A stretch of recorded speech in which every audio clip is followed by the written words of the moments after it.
Hello everyone, welcome to my YouTube channel. इस video में हम लोग एरिया मोमेंट ऑफ इनर्शिया के आगे next topic mass moment of inertia discuss करेंगे। Similar to area moment of inertia, mass moment of inertia calculate करने का भी तरीका है। जैसे आप ये देख पा रहे हैं, मैंने एक फिगर बनाया है जिसमें एक्स एक्सिस दी है, वाई एक्सिस दी है। एक डिफरेंशियल पार्ट है डीएम, जो एक पूरे मास कैपिटल एम का एक छोटा सा पार्ट है जिसकी डिस्टेंस वाई एक्सिस से स्मॉल एक्स है और एक्स एक्सिस से स्मॉल वाई है। अब जब हम मास मोमेंट ऑफ इनर्शिया के डेरिवेशंस लगाएंगे तो वहाँ पे आपको आई एक्स एक्स और आई वाई वाई इन दोनों का फॉर्मूला कैसे बनाते हैं ये पता होना चाहिए।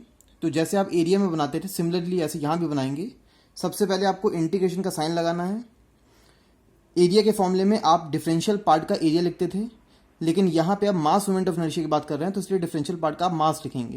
तो डिफरेंशियल पार्ट का मास जो कि हो जाएगा डीएम, और डीएम वाले पार्ट का एक्स एक्सिस से डिस्टेंस देखेंगे। तो डीएम वाले पार्ट का एक्स एक्सिस से डिस्टेंस की बात करें तो वो है वाई, तो उस वाई का यहाँ पे स्क्वायर कर देंगे, ये इसका फॉर्मूला बन जाएगा। सिमिलरली अगर वाई एक्सिस के बाद आपको सॉल्व करना है तो आप इंटीग्रेशन का साइन लगाएंगे, डिफरेंशियल पार्ट का मास लिखेंगे जो कि डीएम है, और डीएम वाले पार्ट का डिस्टेंस वाई एक्सिस से चेक करेंगे, डीएम का डिस्टेंस वाई एक्सिस से, और इस डिस्टेंस का आप स्क्वायर कर देंगे। ये मास मोमेंट ऑफ इनर्शिया के एक्स और वाई एक्सिस के अबाउट फॉर्मूले बन जाते हैं। तो जैसे आप एरिया में करते थे, यहाँ पे डीए लिखते थे, सिमिलरली यहाँ पे अब आपको एरिया की जगह जहाँ भी मास लेना है आपको। तो अब इसमें आगे चलें तो अगर ये चेक करें कि एरिया और मास में क्या डिफरेंसेस होंगे, तो ये एक चार्ट है जिसको आप समझें। Comparison between area and mass moment of inertia, ये आपके पॉइंट्स हैं। पहला पॉइंट मैं पढ़ रहा हूँ, resistance to angular acceleration by. ये डेफिनेशन है एरिया या मास मोमेंट ऑफ इनर्शिया की। एक्चुअली मोमेंट ऑफ इनर्शिया जो होता है वो एंगुलर एक्सेलरेशन को रेजिस्ट करता है। मतलब एक बॉडी अगर रोटेशन कर रही है तो उस रोटेशन को रेजिस्ट करने का जो प्रॉपर्टी है वो मोमेंट ऑफ इनर्शिया होती है। तो अगर उसका एरिया कैसे डिस्ट्रीब्यूटेड है इसके बेसिस पे वो रेजिस्ट करती है, तब हम कहते हैं एरिया मोमेंट ऑफ इनर्शिया। लेकिन किसी बॉडी का मास कैसे डिस्ट्रीब्यूटेड है, अगर इस बेसिस पे वो रेजिस्ट कर रही है तब उसे कहेंगे हम मास मोमेंट ऑफ इनर्शिया। तो अभी तक हम एरिया मोमेंट ऑफ इनर्शिया पढ़ रहे थे, अब हमें मास मोमेंट ऑफ इनर्शिया के बारे में पढ़ना है। तो आई एक्स एक्स आई वाई के लिए मैंने भी आपको बताया, आप इंटीग्रेशन यहाँ पे एरिया लेते थे डीए, और डीए का डिस्टेंस एक्स एक्सिस से लेते थे वाई, उसका स्क्वायर करते थे। सिमिलरली यहाँ पे डीए को आपको डीएम से रिप्लेस कर देना है बस, बाकी डिस्टेंस आप वैसे ही चेक करेंगे और उसका स्क्वायर करेंगे। सिमिलरली वाई एक्सिस के अबाउट भी वही काम करेंगे आप। अब अगर रेडियस ऑफ गायरेशन की बात करें तो एरिया मोमेंट ऑफ इनर्शिया हमने पढ़ा था, के जो होता है रेडियस ऑफ गायरेशन, उसका फॉर्मूला √I/A होता है, क्योंकि ये एरिया मोमेंट ऑफ इनर्शिया था। सिमिलरली यहाँ पे आपका मोमेंट ऑफ इनर्शिया आई होगा, डिवाइडेड बाई m हो जाएगा एरिया की जगह। तो एरिया फिर से यहाँ मास से रिप्लेस हो गया। पैरेलल एक्सिस थ्योरम में भी यही काम आप करेंगे। I = IG + AH स्क्वायर लगाते थे, लेकिन अब मास के केस में I = IG + MH स्क्वायर लगाएंगे। यहाँ पे IG के जो फॉर्मूले वो एरिया वाले नहीं होते, मास मोमेंट ऑफ इनर्शिया के फॉर्मूले अलग होते हैं, एरिया मोमेंट ऑफ इनर्शिया के फॉर्मूले अलग होते हैं, इसलिए फॉर्मूले अलग अलग होंगे। पैरेलल एक्सिस थ्योरम वैसे ही लगेगी दो एक्सिस के बीच में। Perpendicular axis theorem, area moment of inertia के केस में आप IZZ = IXX + IYY लगाते थे, और ये हर जगह एरिया मोमेंट ऑफ इनर्शिया में हर जगह ये वैलिड होती थी, किसी भी क्वेश्चन में आप लगा सकते थे। इसमें आपको ये ध्यान देना है, ये बहुत इंपॉर्टेंट है कि मास मोमेंट ऑफ इनर्शिया जब भी आप परपेंडिकुलर एक्सिस थ्योरम लगाएंगे तो ये हमेशा प्लेनर बॉडीज के लिए एप्लीकेबल होती है। फॉर एग्जांपल डिस्क की बात करें, डिस्क या फिर सर्कुलर प्लेट की, रिंग की बात करें, या किसी भी तरह की प्लेट हो, स्क्वायर प्लेट हो, रेक्टेंगुलर प्लेट हो, सर्कुलर प्लेट हो, ट्रायंगुलर प्लेट हो, ये जितनी प्लेनर बॉडीज हैं इसमें आप परपेंडिकुलर एक्सिस थ्योरम लगा सकते हैं। लेकिन अगर वो बॉडी 3 डायमेंशनल सॉलिड है, जैसे कि स्फीयर है, सिलेंडर है, कोन है, उन केसेस में आप परपेंडिकुलर एक्सिस थ्योरम नहीं लगा सकते। इस चीज़ का आपको ध्यान देना होगा। चलिए अब इसके आगे हम मोमेंट ऑफ इनर्शिया के डेरिवेशंस की बात करेंगे। मास मोमेंट ऑफ इनर्शिया अगर आपको ड्राइव करना हो तो मैं आपको पहला डेरिवेशन यहाँ से स्टार्ट करा रहा हूँ। पहली हेडिंग आप देख पा रहे होंगे, मास moment of inertia for wire या फिर रॉड। एक वायर या रॉड का मास मोमेंट ऑफ इनर्शिया कैलकुलेट करना है। तो देखिए मैं आपको फिगर में बता दूं, ये फिगर है जिसमें इस वायर की लेंथ कैपिटल एल है और इसके सेंट्रॉइड से ये एक्सिस पास हो रही है, या फिर मैं कहूँ centre of mass axis pass हो रही है, जो कि वाई एक्सिस है। इस एक्सिस के अबाउट आपको मोमेंट ऑफ इनर्शिया निकालना है। ये जो वायर पूरी दी है आपको, इस वायर का मास अगर बोला जाए तो वो है कैपिटल एम। इस मास को निकालने का तरीका क्या होगा, specific mass of wire. Specific mass मतलब इस वायर के किसी एक यूनिट पार्ट का जो मास होगा, एक छोटा सा यूनिट पार्ट अगर लें, उसका जो मास होगा, that is known as specific mass, और स्पेसिफिक मास यहाँ पे एम है। तो अगर आपको पूरी वायर की लेंथ का मास निकालना है, तब आपको स्पेसिफिक मास जो आपका स्मॉल एम निकला है, उसमें आपको वायर की लेंथ मल्टीप्लाई करनी पड़ेगी, तो आपका टोटल वायर का मास निकल आएगा। ये तरीका होता है किसी भी बॉडी का मास निकालने का। तो स्पेसिफिक मास क्योंकि स्मॉल एम है, इसलिए पूरी वायर का मास की बात करें तो स्मॉल एम इंटू एल कर सकते हैं आप। मास ऑफ डिफरेंशियल पार्ट, अब देखिए इस वायर में एक छोटा सा डिफरेंशियल पार्ट पहले एज्यूम किया गया। पहले पूरी वायर को सॉल्व करने के लिए पहले हमने एक छोटा सा पार्ट माना। जो छोटा सा पार्ट है, इसकी लेंथ है dx, और ये पार्ट हमने कहाँ पे माना है, तो ये हमने y एक्सिस से स्मॉल x डिस्टेंस पे एज्यूम किया है। तो ये जो छोटा सा डिफरेंशियल पार्ट है, इस डिफरेंशियल पार्ट का अगर मैं मास की बात करूं तो वो मास है dm, और dm मास अगर आपको निकालना है तो फिर से आपको वही काम करना पड़ेगा कि आपने जो यूनिट पार्ट का मास लिया है, स्पेसिफिक मास, उसमें आपको इस डिफरेंशियल पार्ट की लेंथ मल्टीप्लाई करनी पड़ेगी। जैसे आपने पूरी वायर का निकालने के लिए पूरी वायर की लेंथ मल्टीप्लाई की थी m इंटू एल, वैसे डिफरेंशियल पार्ट की लेंथ मल्टीप्लाई करेंगे dx। तो m इंटू dx, ये इस dm का मास हो जाएगा। अब आपको मोमेंट ऑफ इनर्शिया निकालना है, capital I। Moment of inertia निकालने के लिए फॉर्मूला मैंने आपको बताया। अगर आपको y एक्सिस के अबाउट कैलकुलेट करना है तो बनाएंगे इंटीग्रेशन। यहाँ पे मास जो आएगा डिफरेंशियल पार्ट का वो है dm, तो यहाँ पे आप लिख देंगे dm, और dm का डिस्टेंस आप देखेंगे, क्योंकि आप y एक्सिस के अबाउट सॉल्व कर रहे हैं तो आप y एक्सिस से देखेंगे। तो dm का डिस्टेंस देखें तो y एक्सिस से x है, तो उस x का यहाँ पे आप स्क्वायर कर देंगे।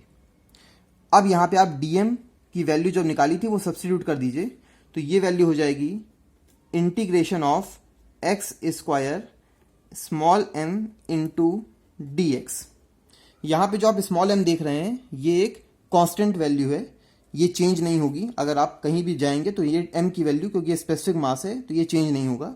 तो आप इस m को आप इंटीग्रेशन के बाहर निकाल सकते हैं, और ये वैल्यू बचेगी integration of x square into dx। अब आपको इस टर्म को इंटीग्रेट करना है x के टर्म्स में। तो x के टर्म्स में अगर मुझे इंटीग्रेट करना है तो x की लिमिट लगानी पड़ेगी। तो ये dx वाला पार्ट जैसे जैसे लेफ्ट में मूव करता जाएगा, x की वैल्यू कम होती जाएगी, और y एक्सिस पहुंच के x की वैल्यू 0 हो जाएगी। लेफ्ट में आप चलेंगे y एक्सिस के तो x की वैल्यू नेगेटिव होती जाएगी, और नेगेटिव में मैक्सिमम यहाँ तक जाएगी, वो हो जाएगी -l/2 तक, क्योंकि इसकी लेंथ l है, तो माइनस में l/2 तक, और dx जो लाएगा एक्सट्रीम राइट में वो +l/2 तक। तो लिमिट होगी फ्रॉम -l/2 टू +l/2। अब अगर आप ये देख पा रहे हो कि इस y एक्सिस के लेफ्ट में और राइट में दोनों पे सिमेट्रिकल पार्ट है, तो आप चाहें तो ये माइनस से प्लस तक सॉल्व करने की जगह 0 से l/2 कर सकते हैं, और इसको 2 टाइम्स कर सकते हैं। तो यहाँ पे हम आसान करने के लिए 2 टाइम्स m कर देते हैं, और ये लिमिट को 0 से लेकर l/2 सॉल्व करते हैं, x स्क्वायर dx। इसको सॉल्व कर लें।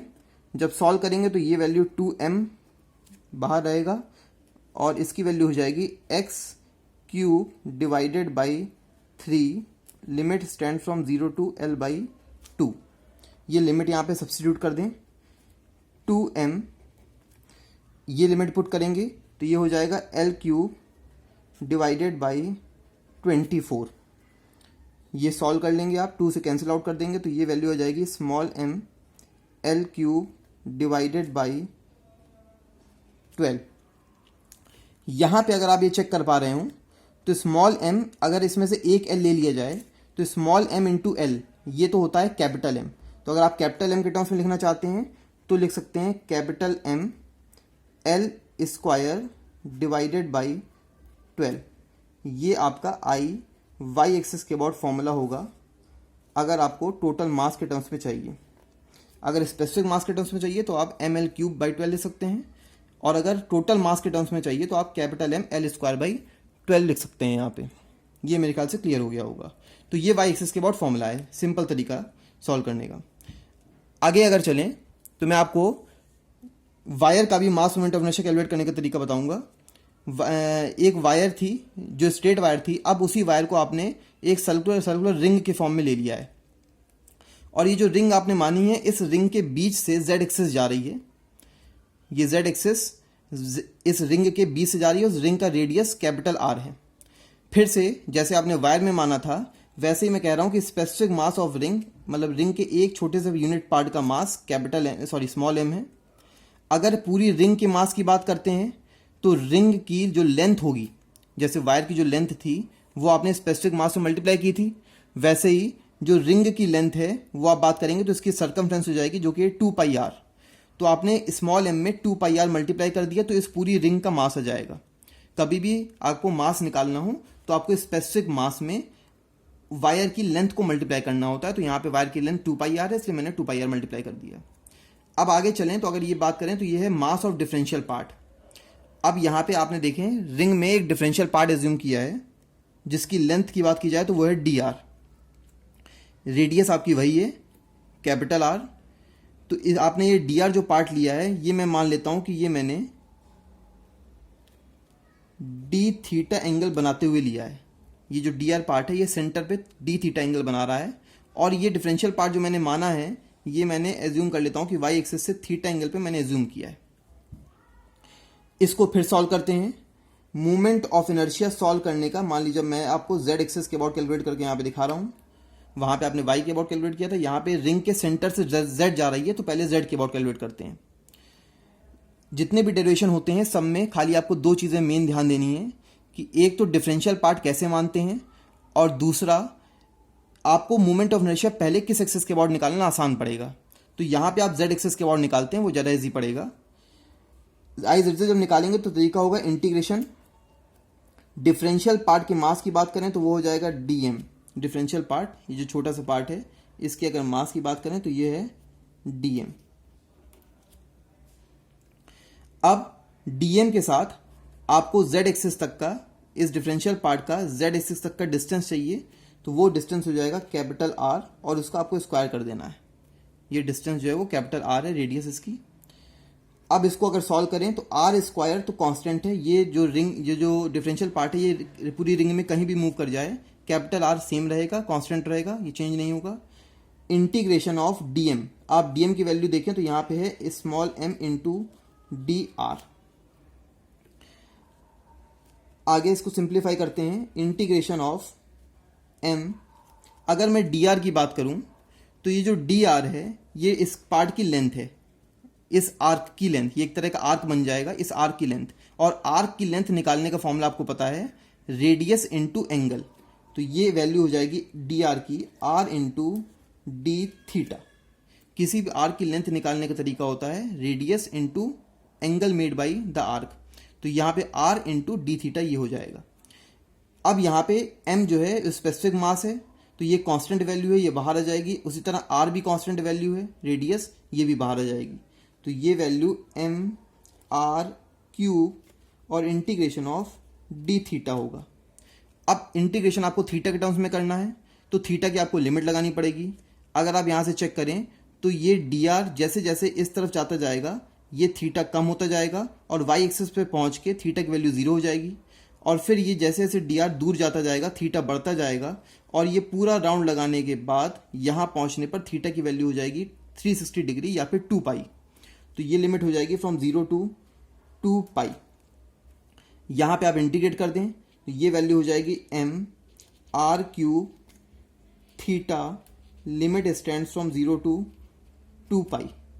इसको सॉल्व कर लें तो ये value m r cube 2 pi ये वैल्यू आ जाएगी। अब इस वैल्यू में आप चेक कर पा रहे हो तो यहाँ से एक बार कंपेयर करते हैं। Small m into 2 pi r ये वैल्यू होती है capital M. Small m into 2 pi और इसमें से एक आर ले लें तो आपका कैपिटल एम बन जाएगा। तो यहाँ पे अगर आप कैपिटल एम के टर्म्स में सॉल्व करना चाहें तो capital M into r square, ये मूवमेंट ऑफ इनर्शिया होता है जेड एक्सिस के अबाउट किसी भी रिंग का। अगर आपको रिंग का movement of inertia Z axis के अबाउट चाहिए तो आप सिंपली ये निकाल सकते हैं। अगर आपको कभी आई एक्स एक्स और आई वाई वाई चाहिए तो ये हमेशा याद रखें कि आपने परपेंडिकुलर एक्सिस थ्योरम पढ़ी है, I Z Z is equal to I X X plus I Y Y, और I X X I Y Y ये जो रिंग होती है इसमें आप चाहे एक्स एक्सिस के अबाउट बात करें चाहे वाई एक्सिस के अबाउट बात करें, मोमेंट ऑफ इनर्शिया सेम होगा और ये जेड एक्सिस जो है उसका हाफ हो जाएगा। तो ये वैल्यू होगी m r square divided by 2। ये आपने परपेंडिकुलर एक्सिस थ्योरम से सॉल्व कर लिया। ठीक, तो ये रिंग के ये फॉर्मूले हैं और वायर के ये फॉर्मूले हैं। आगे हम लोग फिर से मोमेंट ऑफ इनर्शिया के जो बचे हुए फॉर्मूले हैं या डेरिवेशन हैं उनके बारे में पढ़ेंगे। रेगुलर वीडियोस वॉच करते रहिए और चैनल को सब्सक्राइब कर लीजिए अगर अभी तक नहीं किया है आपने तो। Thank you.